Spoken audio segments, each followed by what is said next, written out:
Hello and welcome to another episode of Bourbon Forage Fishing. We're going to talk about something which might be seen as controversial. Trigger warning if you do tend to get sand in your vagina when listening to other people speak who have maybe different opinions or different perspectives than you might not want to watch this video, Snowflake. So that being said, the disclaimer being made, we're going to talk about why the secondary whiskey/bourbon market is actually a really good thing. Most people are going to think that I'm crazy for saying this, oh, there's whiskey flippers out there. They're getting bottles and selling them on secondary and marking the price up. Yes, this is obviously inconvenient. Yes, it's making people pay more for whiskey. Is it really affecting people getting whiskey, getting it at retail? Yeah, probably a little bit. I think the problem is very overstated though, because if these whiskey flippers who have these incredible hookups, obviously you have to have really good hookups if you're a whiskey flipper. If they don't have it, well, then the next guy in line's gonna have it. And if he's not a whiskey flipper, I can guarantee you he's a buy the living, shit out of the whatever he can and hoard it or sell it to his buddies guy, right? So the chances that whiskey flippers are actually preventing you from getting any good bourbon at retail it's I don't think the percentage is very high. Now, it certainly is a factor. I think it's quite a small factor. The reason people aren't getting whiskey, like really good whiskey, is because one of two things. One, they live in a hyper competitive area. That is, if you live in a major metropolitan area, Seattle, LA, any big city, I don't know. In Kentucky, I know the action's really hot in Kentucky. If you live any major metropolitan area that has a lot of bourbon drinkers, you're just in a pickle. You're in a really shitty situation there. Or two, you're just not good at finding whiskey. You're just not good at it. That's the other thing. A lot of people aren't good at doing what it takes, aren't willing to put in the time, don't know how to put in the time to get the rare, difficult, hard to find bottles. So it's a skill. It's kind of like sales. It's all about developing relationships, being consistent, finding the right places, and it takes time. It takes a lot of time. I'm fortunate enough that I'm self-employed and work a reduced amount of hours, except for May and the months of May and June. I'm very busy, but the rest of the year I work reduced hours, so I'm able to go out and hustle and meet people and talk to people and form relationships with folks. So it's a skill, and it's one that requires time. So you're in one or two camps. You either A, don't have the time to, or you're in a hyper competitive market and you can't get a hold of this stuff, or B, you're just not good at it.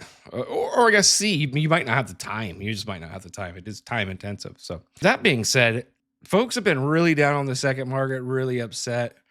Boo hoo hoo.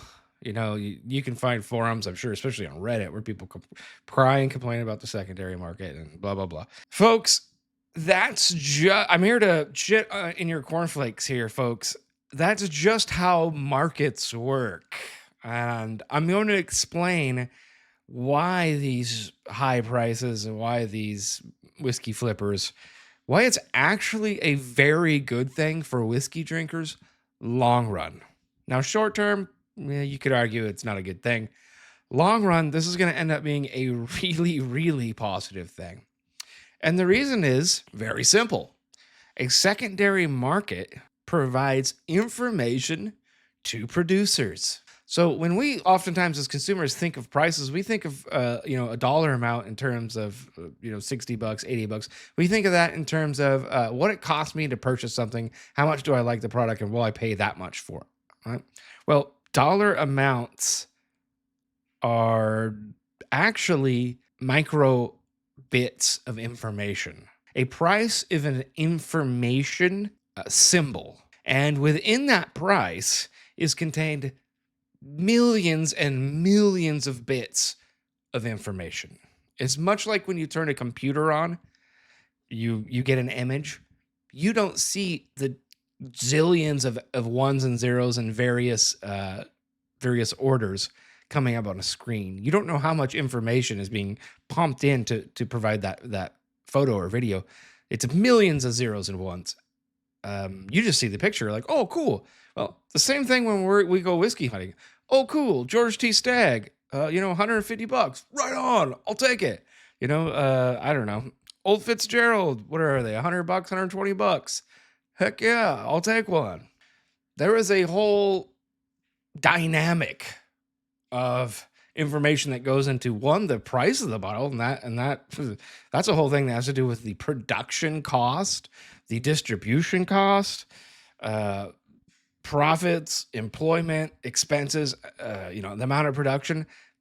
There's infinite amounts of information just contained there. Then you get the profit margins on the bottle, the taxes. That is a whole other subset of millions of bits of information. Okay. So prices are information. That's the moral of the story.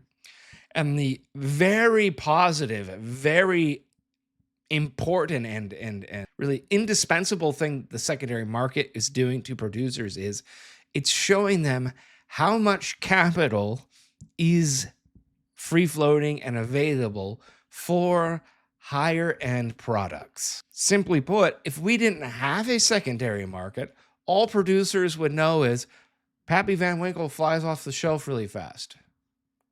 Okay? That's all they would know.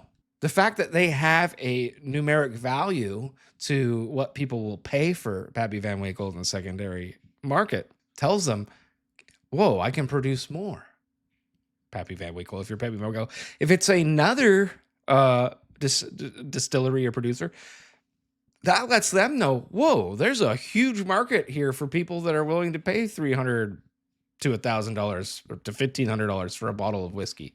Whoa, they might not even known that if there wasn't a secondary market. That is a signal to them to produce higher quality, longer age statement, special to release, limited edition stuff.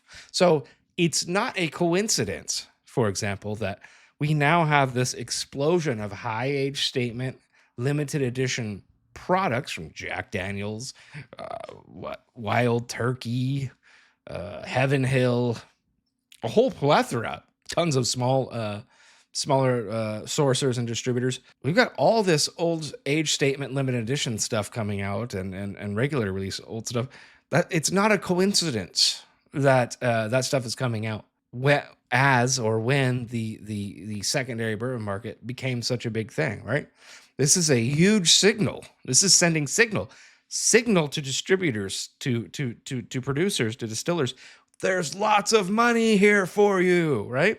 So the bourbon secondary market is showing producers what the demand, the consumers, the demand creators want, right? So the secondary market is instructing producers to make more and more better limited edition, better quality, higher age statement products. And as that happens, producers are going to infill the secondary market, and the secondary market is going to come way down, and producers are going to produce older and older, higher quality stuff, right? Until we hit an equilibrium. The secondary market is critical and has been critical in helping the production of higher quality bourbons and whiskeys. That's just a fact, right? And I can guarantee you, large producers crunch these numbers, look at these numbers, know these numbers like the back of their hand. They know what kind of money is sitting in these pools, these demand pools. They're gonna find and build products to capture that capital. And again, that's the beauty of price. The secondary market is creating a price which is just creating an information pool for distilleries, for producers. And ultimately, it's going to make the distillers produce what we, the consumers, want. So it's a signal. It's a signal to producers. So, and again, ultimately, this is going to lead to better bourbon, better whiskey, and it's going to ultimately lead to the golden age of bourbon.